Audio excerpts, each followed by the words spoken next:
कुर्सी परस्ती की है। मौलवी अली बख्श और इमदाद अली को अपने उन अंग्रेज आकाओं और दोस्तों को खुश करना है जो मुसलमानों की तालीम के खिलाफ है, वो मुसलमानों की तरक्की नहीं चाहते। अगर देवबंद से मौलाना कासिम नानोतवी मेरे खिलाफ कोई बात करते तो मेरे लिए तफक्कुर की बात है, लेकिन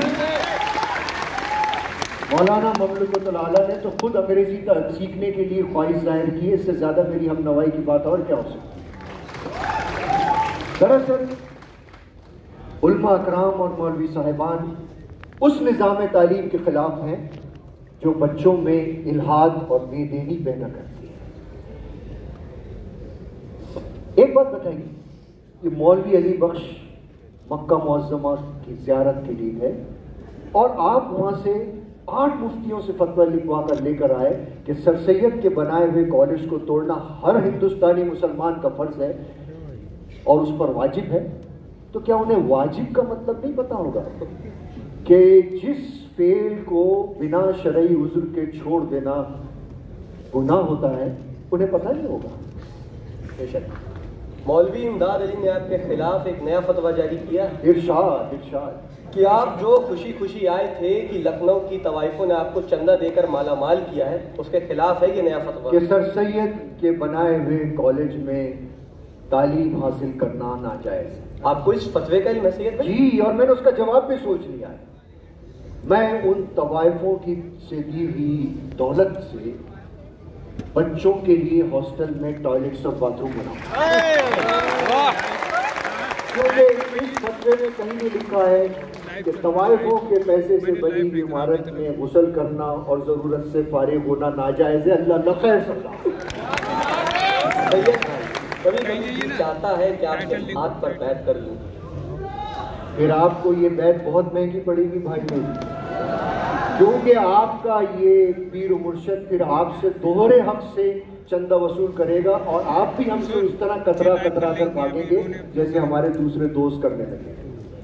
चंदा मांगते मांगते हमारी शक्ल भी फकीरों जैसी होगी, ना सवाल करें तब भी लगता है कि कुछ मांग रहे हैं। अभी कुछ दिन पुरानी बात है, मैं अपनी बहू की सूनी कलाई देखकर सोच रहा था कि बेचारी के तक पर मैंने एक तिनका नहीं छोड़ा।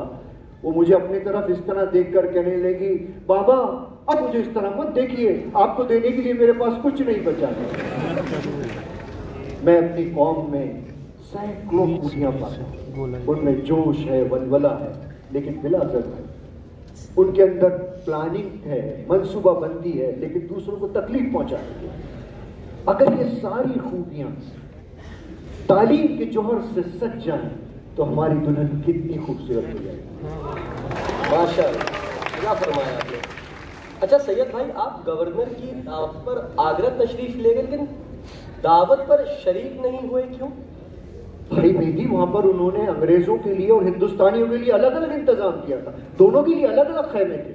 मैंने ये जो तफरीक देखी तो वहां बाइकआउट करके उठाया। हम अंग्रेजों की हर बात को सही समझे और अपनी गैरत को ताक पर रखें, ये मुझसे बर्दाश्त नहीं होगा। अच्छा, कलकत्ता से सुरेंद्रनाथ बनर्जी का खत आया था। उन्होंने लिखा है कि हम इंडियन नेशनल कांग्रेस को ज्वाइन करें। मैंने उनसे कहा कि कलकत्ता हमसे 70 साल आगे है, उनके पास तालीम है, जहन है, समझदार लोग हैं। हमारे पास सिवाय जोश के क्या है? उस जोश का हाल हमने देख लिया है 1857। इसलिए मैंने कहा कि पहले हम तालीम के जोहर से सज जाएं, उसके बाद हम इस काबिल होंगे कि आपके साथ दू बदू अंग्रेजों से लड़ सकें। एक बात आपको जी, आप दिल्ली कब तशरीफ ले जाएंगे? मैं बस परसों। अच्छा, आप जाएं, बहुत वक्त हो गया, आप आराम कीजिए।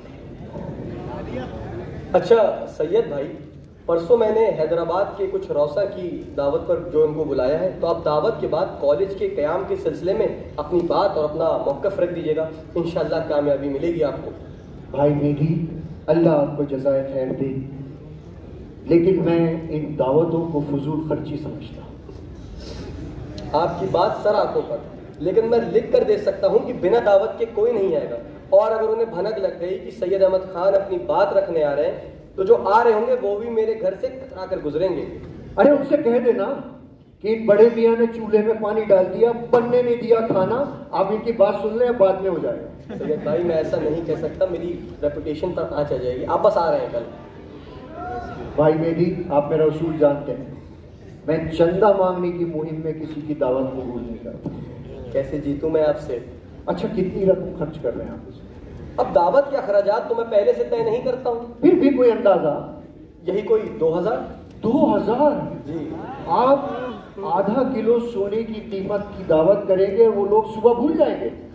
लाइए 2000 मुझे दे दीजिए, समझिए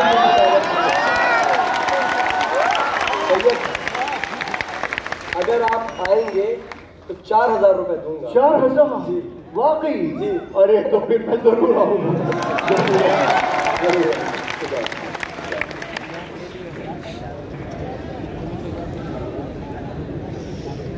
₹4000 की बात है भाई। 8 जनवरी 1877 को Lord Lytton governor general viceroy Hind के जरिए अलीगढ़ की फौजी छावनी में मोहम्मदन एंग्लो ओरिएंटल कॉलेज का संग बुनियाद फाउंडेशन